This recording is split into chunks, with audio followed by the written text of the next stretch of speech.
어느 겨울 아침 서울 도심에 차가운 바람이 맴돌았다.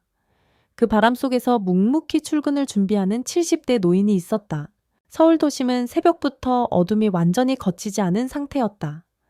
겨울 특유의 차가운 기운이 골목마다 스며들었고 사람들은 바삐 움직이면서도 저마다의 무표정한 얼굴로 하루를 시작하고 있었다. 인파 속에서 한 노인은 무심하게 지하철역 계단을 올라갔다. 그의 이름은 이태성. 이른이 넘은 나이였지만 평생을 통해 익혀온 새벽 기상이라는 습관 덕분에 그는 언제나 아침 일과를 서두르는 편이었다. 회색빛 지하철 통로에서 번쩍이는 광고판들이 눈길을 사로잡았지만 이태성은 조용히 걸음을 옮겼다. 사람들의 대부분은 그를 특별히 주목하지 않았다. 그는 낡고 깔끔한 코트를 입고 있었고 언뜻 보기에는 어디에서나 볼 수 있는 평범한 노인처럼 보였다. 그러나 그가 매일 지켜온 의식은 확고했다. 그 의식은 새벽에 일어나 면도를 깔끔히 하고 점잖은 옷으로 갈아입은 뒤 호텔 로고가 새겨진 모자를 꼭 챙겨 쓰는 일이었다. 지하철 안은 출근 시간대를 맞아 꽤 붐볐다. 겨울임에도 사람들의 청아 습기가 뒤섞여 후끈한 기운마저 감돌았다. 젊은 직장인들은 스마트폰을 들여다보거나 이어폰을 꽂고 있었고 가끔 두리번거리며 자리를 찾는 사람들도 있었다. 하지만 아무도 한 구석에서 조용히 손잡이를 붙잡고 서 있는 이 노인에게 따뜻한 관심을 보이지 않았다. 그가 땀을 흘리든 피곤해 보이든 그저 존재를 인식하지 못하는 것처럼 보였다. 이태성은 그런 냉담한 풍경에 익숙했다. 특별히 서운하지도 않았고 불평할 마음도 없었다. 어쩌면 그의 지난 삶이 묵묵함을 스스로 익히도록 만든 것일 수도 있었다. 지금 자신이 하고 있는 일은 주차 관리였다. 서울 강남 한복판에 위치한 5성급 호텔, 이른바 럭셔리 호텔로 불리는 곳에서 그는 주차장을 총괄하는 주차관리원으로 근무 중이었다. 그저 차량을 안내하고 주차표를 정리하고 간단한 업무를 담당하는 게 그의 하루 일과였다. 지하철에서 내려 여러 갈래로 뻗은 계단을 올라오자 거리는 은은한 새벽빛으로 서서히 물들고 있었다. 한파가 몰려온다더니 아침 바람이 뺨을 사정없이 후려쳤다. 이태성은 코트깃을 세우고 손을 주머니 깊숙이 찔러 넣었다. 바삐 걷는 사람들 틈에서 그는 자연스레 묻혀갔다. 발걸음은 다소 느리지만 결코 게으르지 않았다. 왼쪽 무릎이 약간 쑤시긴 했지만 아픈 표정을 짓거나 절뚝거리지 않으려 애썼다. 호텔에 도착하자 경비실의 젊은 직원이 바삐 나오며 건성으로 인사를 건넸다. 아, 이 선생님, 오늘도 일찍 오셨네요. 노인네가 부지런하시네. 말은 인사였지만 그 말투에는 습관적이고 형식적인 느낌이 강했다. 진심 어린 존중이라기보다는 그저 지나가는 말 같은 기색이었다. 이태성은 가벼운 미소로 화답했다. 안녕하세요. 오늘도 잘 부탁드려요. 직원 출입구를 지나면서 그는 살짝 한숨을 내쉬었다. 오래전부터 습관처럼 숨을 고르는 방식이었다. 호텔 복도를 따라가다 보면 화려한 조명과 값비싼 인테리어가 눈앞을 가득 채운다. 그곳에서 그는 주차장으로 향하는 지하 통로 입구를 찾아 내려갔다. 그러나 운이 나쁜 날이면 로비에서 호텔 지배인과 마주치기 일쑤였다. 그날도 어김없이 지배인 차준혁이 나타났다. 차준혁은 30 중반쯤 되어 보였다.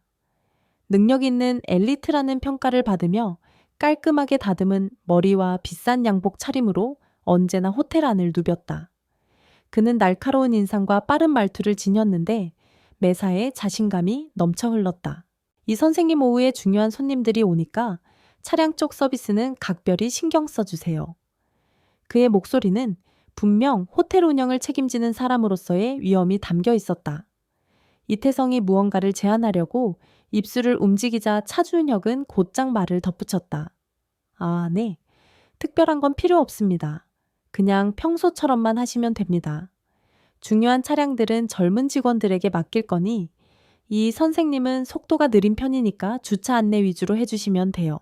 그렇게 말한 뒤 차준혁은 서류를 들여다보며 바삐 걸음을 옮겼다. 그의 바쁜 일정에 이 노인의 작은 의견 따위는 고려 대상이 아니었다. 이태성은 속으로 살짝 씁쓸함을 느꼈다. 그냥 주차나 잘하세요. 라는 말이 가끔 마음을 찔렀다.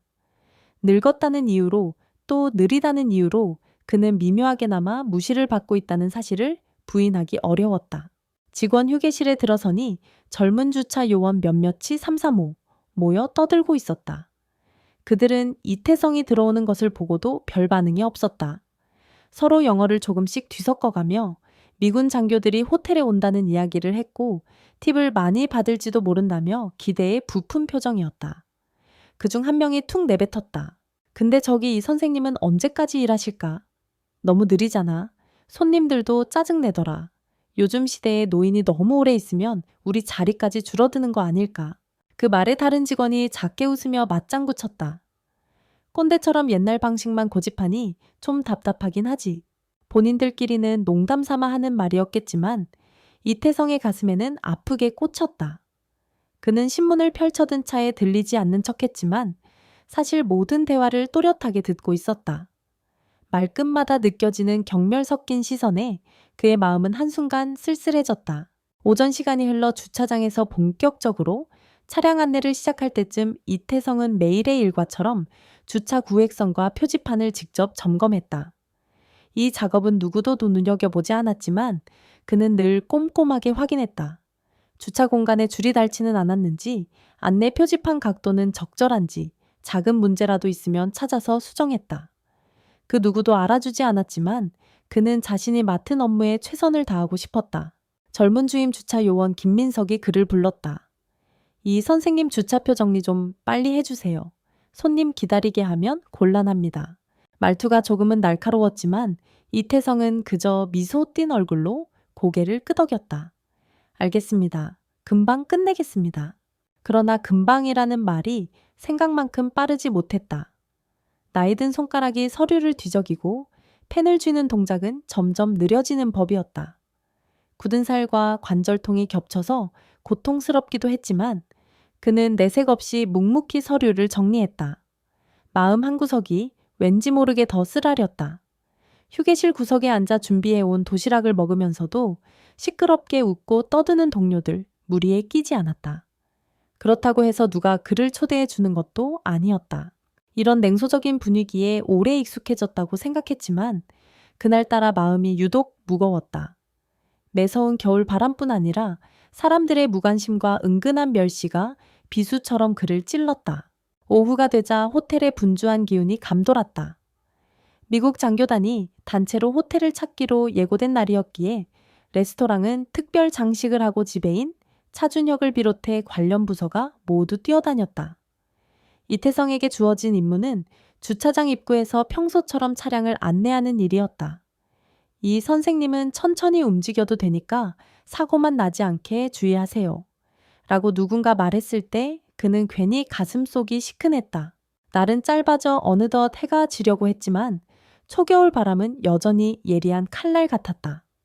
차가운 공기가 그의 뺨을 식히며 흘러갔고 이태성은 코트 깃을 다시 한번 쓰며 큰 도로 쪽을 바라보았다.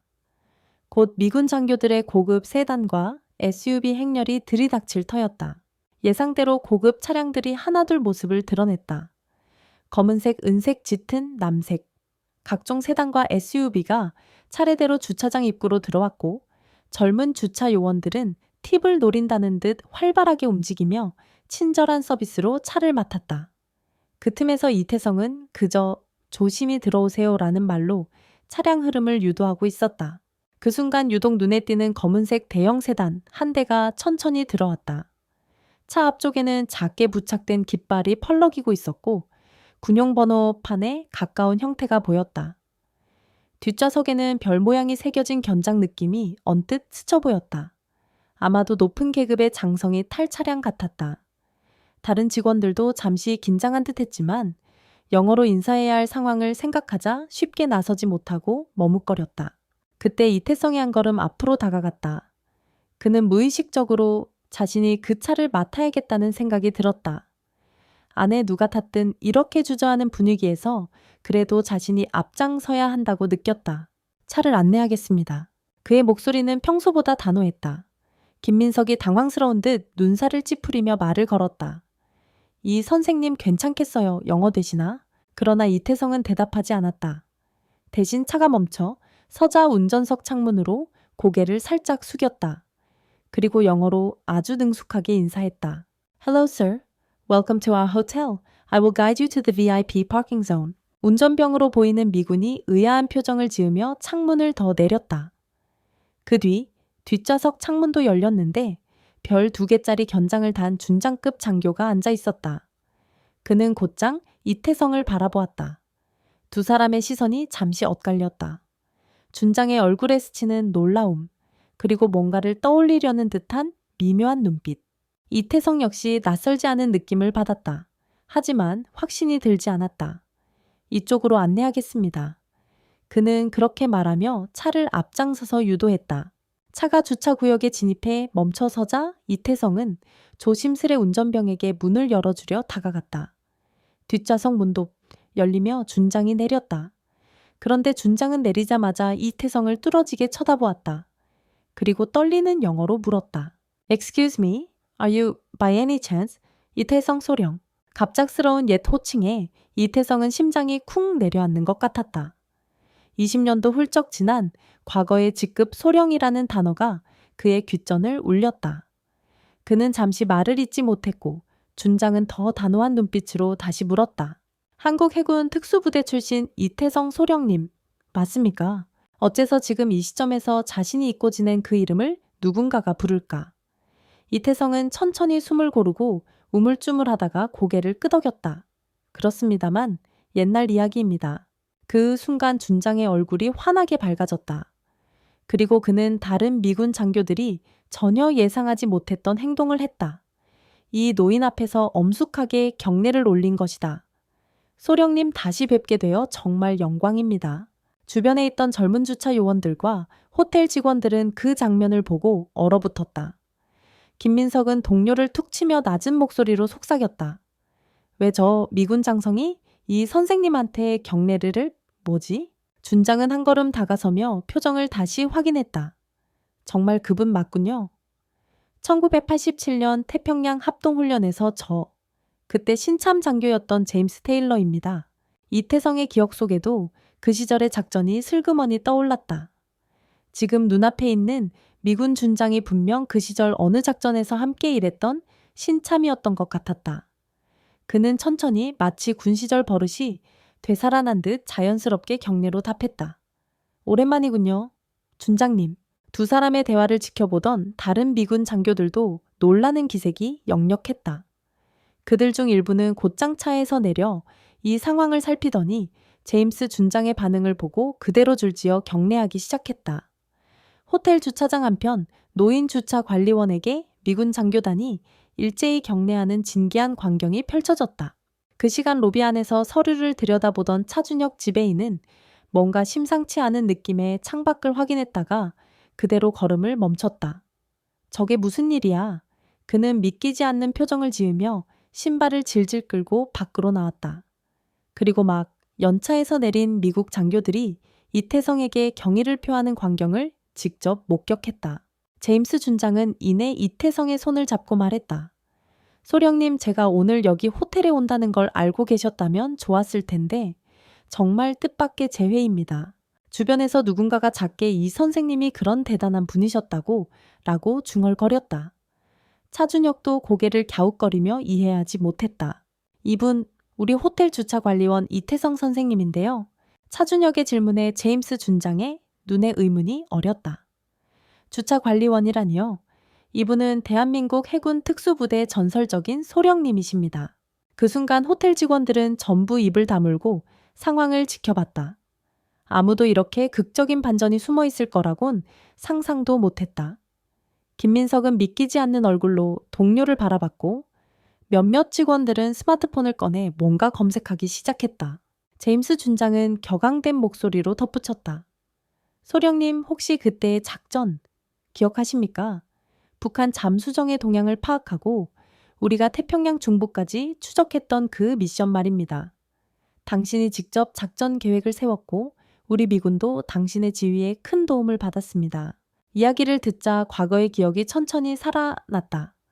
1987년 태평양 합동훈련은 어려운 임무였고 그는 해군 특수부대 작전 책임자로서 위험한 임무를 성공시켰다. 하지만 그 일은 공식적으로 대대적인 홍보가 되지 못했던 기밀성이 높은 작전이었다. 이태성은 곤혹스러운 듯 겸손하게 대답했다. 그때는 모두가 함께 노력한 결과였습니다. 그러나 제임스 준장은 고개를 세차게 흔들었다. 아닙니다. 소령님의 혁신적인 아이디어와 결단력이 없었다면 불가능했습니다. 저희 미군 내부에서는 아직도 소령님의 전략을 교육 사례로 언급하고 있어요. 이야기는 걷잡을 수 없이 번져갔고 어느새 호텔의 수많은 직원들이 뒤늦게 밖으로 몰려들었다. 소문은 눈 깜짝할 사이 퍼졌다.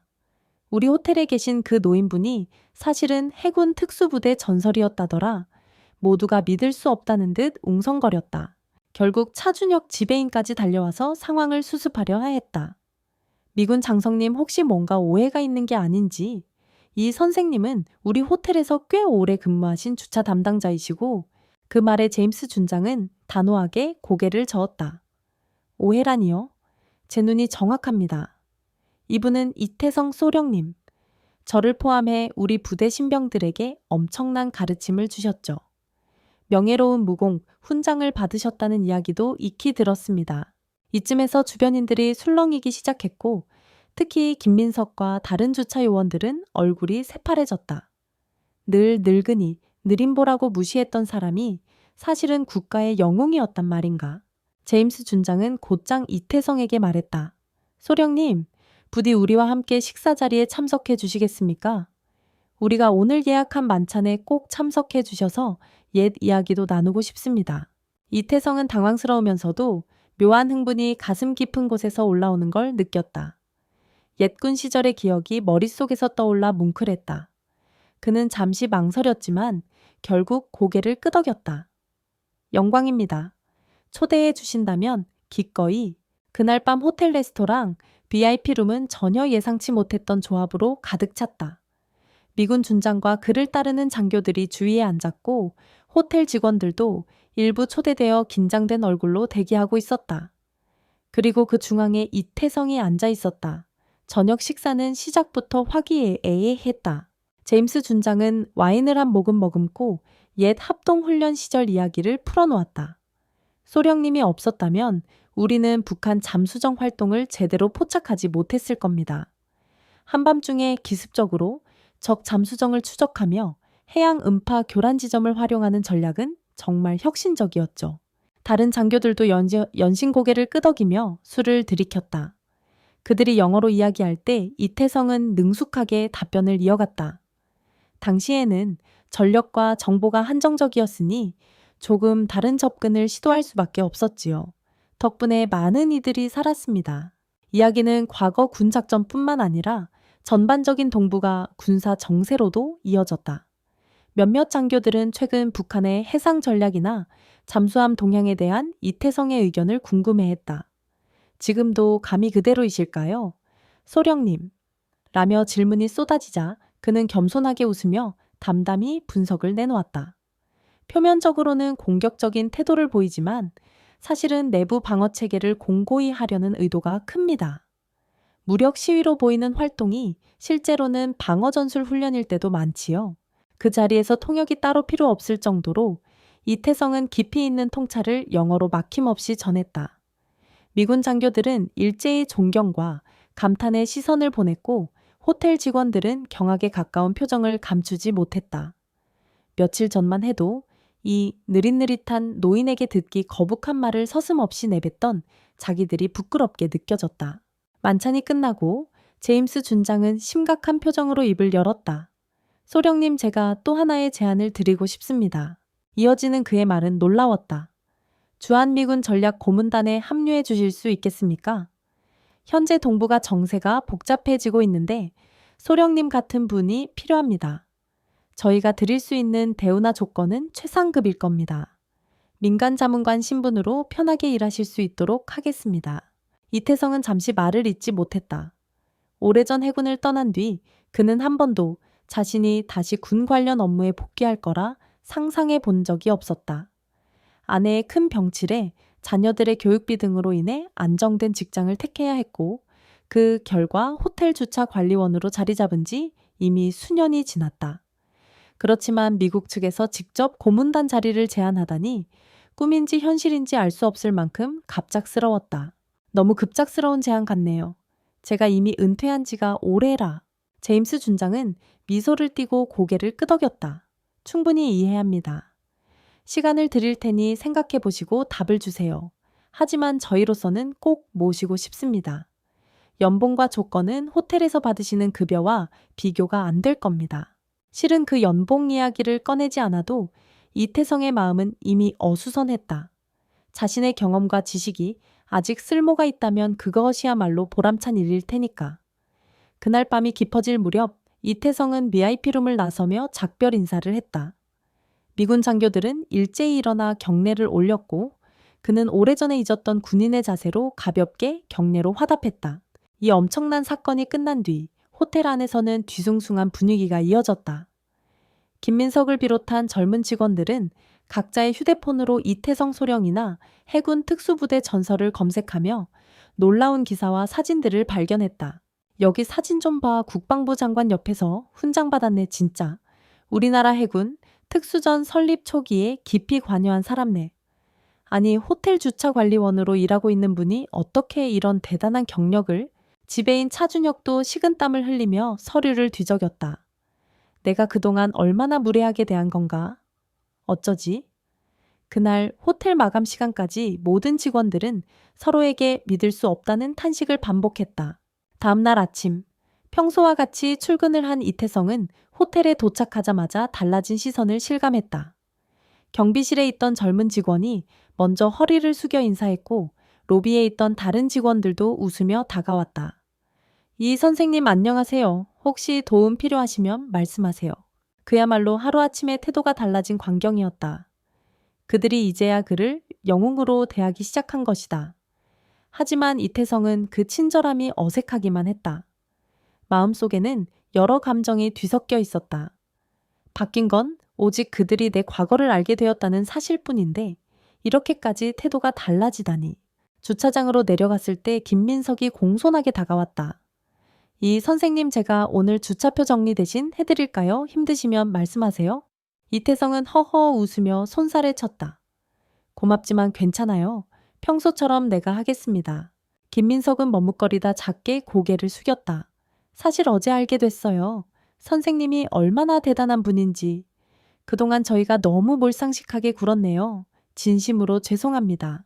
그 말에 이태성은 잠시 미소 지었다. 아니에요. 다 지난 일이니 그렇게 부담 갖지 말아요. 저도 그냥 평범한 사람입니다. 평범하다. 그러나 모두가 알고 있는 바로는 그는 결코 평범하지 않았다. 점심시간이 가까워지자 호텔 임원 회의실에서 이태성을 찾는 연락이 왔다. 지배인 차준혁이 정중히 모셨으면 한다는 말이었다. 그는 나직이 한숨을 내쉬고 엘리베이터에 몸을 실었다. 도착한 회의실에는 차준혁이 먼저 나와 기다리고 있었다. 이 선생님 이쪽으로 앉으시죠. 그는 제일 편안해 보이는 의자를 권했고 고급 커피까지 준비했다. 불과 하루 전만 해도 주차 관리원에게 이런 호의를 베풀 일은 전혀 없었을 터였다. 이태성은 커피잔을 들고 고개를 숙였다. 감사합니다. 차준혁은 깊은 호흡을 했다. 어제 상황 제가 직접 목격했습니다. 미군 장성분들이 이 선생님께 경례를 올리더군요. 정말 죄송합니다. 제가 그동안 너무 무시하고 이 선생님을 몰라봤습니다. 그 말은 분명 진심이 담겨 있었다. 이태성은 그저 묵묵히 듣고만 있었다. 그러자 차준혁은 단도직입적으로 본론을 꺼냈다. 호텔 경영진에서 이 선생님께 새로운 직책을 제안해 드리고 싶습니다. 고객 의전 자문역 같은 역할인데 특히 외국 VIP 고객들이 오실 때 이 선생님의 능력과 경력을 활용하고자 합니다. 연봉도 현재보다 2배로 책정해 드릴 예정이며 근무 시간도 유연하게 조정 가능하다고 합니다. 호텔로서는 더 늦기 전에 선생님 가치를 잡고 싶습니다. 불과 얼마 전까지만 해도 주차나 잘하세요. 라고 말하던 사람들이 이제 와선 자신의 가치를 높이 사고 있었다. 세상은 참 빠르게 변한다. 라고 생각하면서도 이태성은 마음이 복잡했다. 어제 제임스 준장이 제안한 미군 전략 고문직과 지금 호텔 측이 제안하는 새로운 직책 사이에서 고민해야 한다는 것을 깨달았다. 이렇게 좋은 제안을 해주셔서 감사합니다. 하지만 결정을 내리기 전 가족과 상의할 시간이 필요합니다. 차준혁은 서둘러 알겠다며 고개를 끄덕였다. 물론입니다. 오늘 내일 중으로 천천히 고민하시고 꼭 긍정적인 답변을 주시면 좋겠습니다. 그날 오후 주차장으로 다시 내려오니 또 놀라운 일이 기다리고 있었다. 이번에는 미군 장성들이 2명 더 찾아와 아예 호텔 로비에서 이태성을 찾고 있던 것이다. 그들은 어제 제임스 준장과 함께한 장교들보다도 계급이 높은 인물들이었고 정중하게 악수를 청했다. 소령님, 저희는 주한 미군 상급부대에서 왔습니다. 어제 제임스 준장의 보고를 듣고 직접 인사드리고 싶어서 들렀습니다. 그들은 국방부와 협업해서 이태성을 공식 자문관으로 임명하기를 원한다는 뜻을 밝혔다. 저희도 오랫동안 동부가 전략에 대한 자문이 필요하다고 느꼈습니다. 소령님이 다시 군사 분야에 힘을 보태 주신다면 이것은 대한민국에도 큰 도움이 될 것이라 생각합니다. 그 말에 이태성은 조용히 고개를 숙였다. 고맙습니다. 정말 영광스러운 제안이지만 저도 곰곰이 생각해 봐야 할 부분이 있습니다. 그들은 흔쾌히 시간을 드리겠다고 했다. 필요한 만큼 고민하시되 저희가 바라건대 너무 오래 끌지 말아 주십시오. 곧 동부가 안보 상황이 급변할 수 있기 때문입니다. 그날 저녁 이태성은 가족들과 오랜만에 진지한 대화를 나눴다. 아내와 성인이 된 아들, 딸이 함께 거실에 모였다. 그는 지난 며칠 사이 있었던 믿을 수 없는 사건들을 차근차근 설명했다. 내가 사실 해군 특수부대 소령으로 오래 복무했다는 건 너희가 어렴풋이 알고 있었겠지만 이렇게 다시 군 관련 일을 하게 될 줄은 몰랐어. 아들과 딸은 아버지의 이야기에 연신 놀라움을 표했다. 아버지, 왜 이런 이야기를 지금껏 자세히 말씀 안 하셨어요? 이태성은 쑥스러운 듯 미소 지었다. 허세 부리고 싶지 않았거든. 그리고 병든 너희 엄마를 돌봐야 했고 생활을 위해서 취직이 급했지. 군을 전역한 뒤에는 대단한 경력 같은 걸 과시하고 싶지 않았어. 그냥 평범한 가장으로 살고 싶었지. 아내가 눈가에 눈물을 머금고 그의 손을 잡았다. 여보, 이제는 당신 마음대로 하세요. 그동안 당신이 온갖 희생을 다했으니 이젠 하고 싶은 걸 하면서 사실 자격이 있어요. 자녀들도 고개를 끄덕였다. 아버지가 원하는 길이라면 저희도 도울게요. 그날 밤 가족들의 따뜻한 지지를 받았지만 이태성은 쉽게 잠들지 못했다. 군사 분야로 돌아가서 의미 있는 일을 하는 것도 좋겠지만 오랜 시간 머물렀던 호텔을 떠난다는 것 역시 결코 가벼운 결정은 아니었다. 호텔에서 느꼈던 무시와 소외감이 아프긴 했으나 그곳에 익숙해져 있었고 함께 호흡해온 동료들도 존재했다. 그러나 마음 한구석에서 강하게 타오르는 무언가가 있었다. 바로 과거의 군인 정신이었다. 자신의 지식과 경험이 아직 나라에 필요한 것이라면 그 길을 마다할 이유가 없지 않을까 하는 생각이 서서히 커져갔다. 다음날 평소보다 더 일찍 일어난 그는 깔끔히 면도를 하고 정장을 차려입었다. 아내는 그 모습을 보며 은근히 미소 지었다. 오늘 결정을 내리려는 거죠? 이태성은 고개를 끄덕였다. 그래야겠지. 호텔로 가는 길은 여전히 익숙한 지하철과 버스 환승이었다. 그가 호텔 정문에 도착하자 젊은 경비원이 보더니 황급히 숭례했다. 이 선생님 안녕하십니까? 그 목소리에는 어쩔 수 없는 경외감이 서려 있었다. 이태성은 담담하게 고개를 끄덕였다. 로비로 들어서자 마침 차준혁 지배인이 호텔 관계자들과 얘기를 나누고 있었다. 이태성을 보자마자 그는 다급히 달려와 말했다. 이 선생님 혹시 결정하셨습니까? 이태성은 굳은 표정으로 대답했다. 네, 이야기를 좀 나눌 수 있을까요? 그들은 지배인 사무실로 들어갔다. 한쪽 벽에 설치된 창 너머로 서울 도심이 한눈에 들어왔다. 차준혁은 초조한 듯 물었다. 호텔 측 제안 받아들이기로 하신 건가요? 이태성은 창밖 풍경을 한참 바라보고 나서야 천천히 입을 뗐다. 좋은 제안이라는 건 잘합니다. 하지만 전 다른 선택을 하기로 했습니다.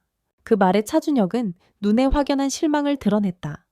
미군 측 자문직을 맡으시는 거군요. 네, 그렇습니다. 아직 제가 국가와 동부가 안보의 보탬이 될 수 있다면 그 역할을 하는 게 더 옳다는 생각이 들었어요. 비록 이곳에서 지내면서 많은 걸 배웠지만 이제 떠나야 할 때가 된 것 같습니다. 차준혁은 서류를 정리하듯 책상 위를 정돈하며 곧 사직서를 건네받았다. 사실 이태성이 미리 준비해온 종이었다. 이 선생님 그동안 제가 너무 몰랐습니다. 진심으로 사과드립니다. 그리고 존경합니다. 이태성은 고개를 천천히 끄덕였다. 사람은 누구나 부족한 부분이 있으니까요. 저도 많이 배웠습니다.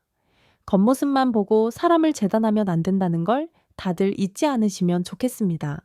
그렇게 그의 마지막 근무일이 되었다. 호텔 측은 급히 작은 송별회를 준비했고 젊은 주차 요원들을 비롯해 여러 직원들이 휴게실에 모여 작은 케이크와 선물을 내밀었다. 낯이 익은 모두가 인사를 건네며 마음속에 담아둔 사죄와 감사를 전했다. 이 선생님 그동안 죄송했습니다. 정말 많이 배우고 갑니다. 건강하세요. 그리고 꼭 성공하시길 바랍니다. 이태성은 머쓱하게 웃으며 답했다. 너무 과분한 말들이에요. 고맙습니다. 그리고 호텔 앞에 검은색 차량이 도착했다. 직접 이태성을 모셔가겠다며 제임스 준장이 보낸 차였다. 호텔 직원들은 몰려 나와 그를 배웅했다. 입사일에 처음 겪는 장면이었다. 무관심으로 일관했던 이들이 이제는 마치 VIP를 모시듯 그를 환송하는 모습이었다. 이 선생님 다시 한번 감사드립니다. 나중에 꼭 다시 뵙고 싶네요. 차준혁 지배인은 깊이 고개를 숙였다. 이태성은 살짝 미소 지었다. 열심히 일하시고 좋은 지배인이 되시길 바랍니다. 그렇게 차에 올라서며 이태성은 유리창 너머로 아는 얼굴들을 차례로 훑어봤다. 8회 동안 매일같이 출근하며 함께했던 사람들이었다.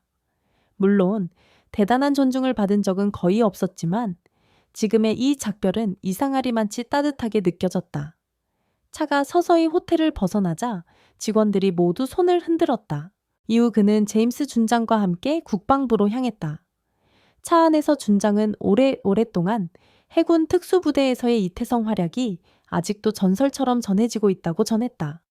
소령님을 직접 만나 뵌다는 소식에 국방부 쪽에서도 매우 기대가 큽니다. 책임감이 커지네요. 누구보다 잘 해내실 겁니다. 그날 오후 국방부 건물 앞에 도착하자 군복을 입은 경비병들이 경례로 맞이했다. 차에서 내린 이태성은 왠지 가슴이 뜨거워지는 걸 느꼈다. 오랫동안 잊고 있던 군인의 긍지와 자부심이 되살아난 순간이었다. 한 달 후 그는 주한미군 및 국방부 전략자문관으로 임명되었다. 주 3일 및 4일 출근하며 동부가 안보 관련 회의와 보고서 작성, 그리고 후배 장교들에게 조언을 제공했다. 이미 작전을 기획하는 최전선에서 물러난 지 오래지만 그의 통찰력과 풍부한 경험은 많은 이들에게 신선한 충격을 주었다. 소령님, 저희 작전 계획안을 한번 검토해 주시겠습니까? 이 부분은 적의 의도를 미리 간파해야 해요. 경험으로 볼 때 상대가 이런 움직임을 보일 땐 반드시 뒤에서 다른 수를 준비하고 있을 가능성이 큽니다. 이런 식의 대화가 오갈 때마다 사람들은 그가 왜 전설이라는 이름으로 불려왔는지 새삼 깨달았다. 더 놀라운 사실은 그의 영어 실력과 국제 정세 이해도가 젊은 장교들보다도 뛰어나다는 점이었다. 시간이 흘러 어느 봄날 서울 시내에서 대규모 국제 군사 포럼이 열렸다.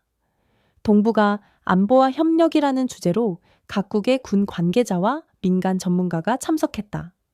그 포럼에서 기조연설자로 초청된 사람 중 한 명이 바로 이태성이었다. 그날 행사장 메인홀 입구에는 큰 현수막이 걸려 있었다. 기조연설 전 해군 특수부대 소령 현 국방부 전략 자문 이태성. 여기에 미군 측도 이름을 나란히 올렸다. 그는 행사에 맞춰 새로 맞춘 검정색 정장을 입고 넥타이를 단정히 매고 무대 뒤에 서 있었다. 연단에 올라가기 직전 그는 과거 호텔에서 일하던 자신의 모습을 떠올렸다. 아무도 주목하지 않던 무시당하던 날들이었다. 그러나 그 시간조차도 모두 헛된 것은 아니었다.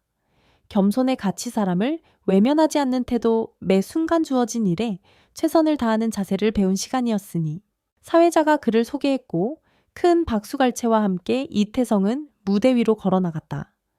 80 가까이 된 나이에도 허리는 곧게 펴져 있었다. 마이크 앞에 서서 그는 차분하면서도 힘있는 목소리로 이야기를 시작했다. 안녕하십니까?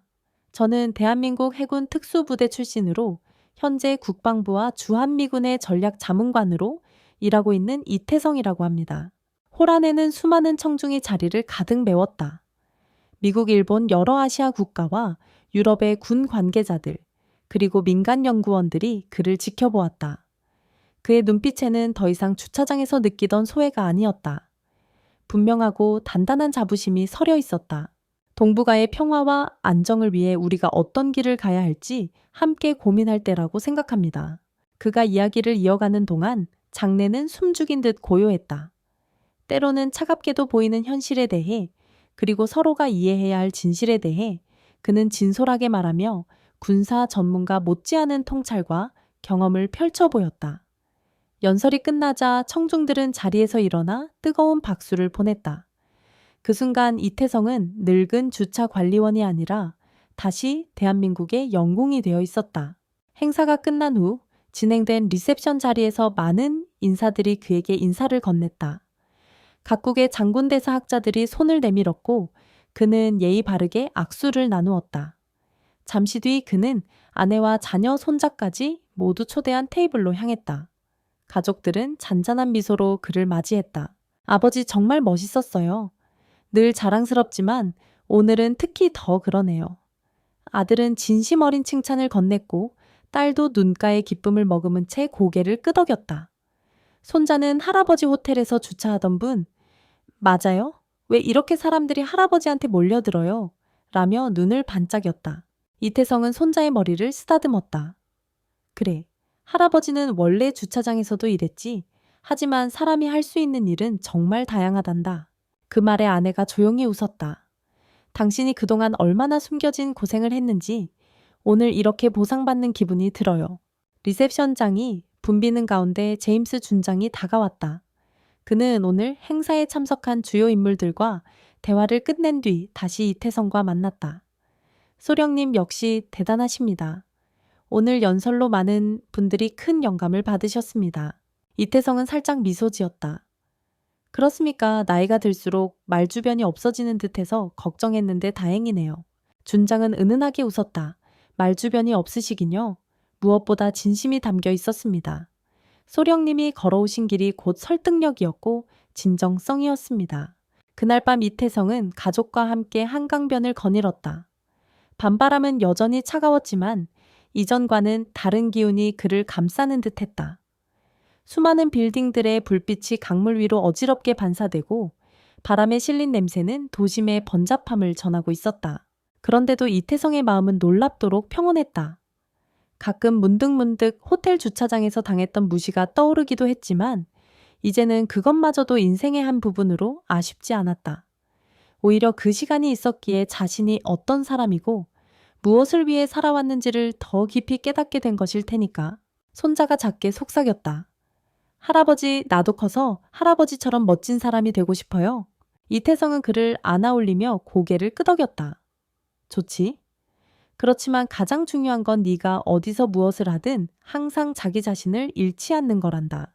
한강변을 따라 가족들이 도란도란 이야기를 나누며 걷는 동안 도시는 화려하게 빛났다. 겨울이 지나고 봄이 오듯 이태성의 삶도 새로운 계절로 접어든 것이다. 그리고 그 다음날 아침 이태성은 여느 때처럼 일찍 눈을 떴다. 부지런한 기상습관은 사라지지 않았다. 거실에 나와 커튼을 열자 맑은 햇살이 방 안으로 쏟아졌다. 그는 미소 지으며 중얼거렸다. 오늘도 힘내야지. 불현듯 과거 호텔의 주차장 한 구석에서 혼자 오늘도 파이팅입니다. 라고 되뇌던 자신이 생각났다. 그때도 분명 그는 버텼고 최선을 다했다. 그리고 지금은 또 다른 삶의 장에서 희망을 품고 있었다. 여전히 국가가 그리고 많은 이들이 그의 경험과 열정을 필요로 했다. 그의 여정은 아직 끝나지 않았다. 경력과 나이를 넘어 삶은 언제나 새롭게 펼쳐지는 무대였다. 이태성은 그 무대 위에서 다시 한번 자신의 역할을 충실히 해내겠다고 다짐했다. 아무도 알아주지 않는 듯 했던 시간들도 사실은 결코 헛되지 않았다는 깨달음이 그를 더욱 강하게 만들었다. 서울 도심 어딘가 아침 해가 건물들 사이를 비추는 가운데 그는 새로운 하루를 시작했다.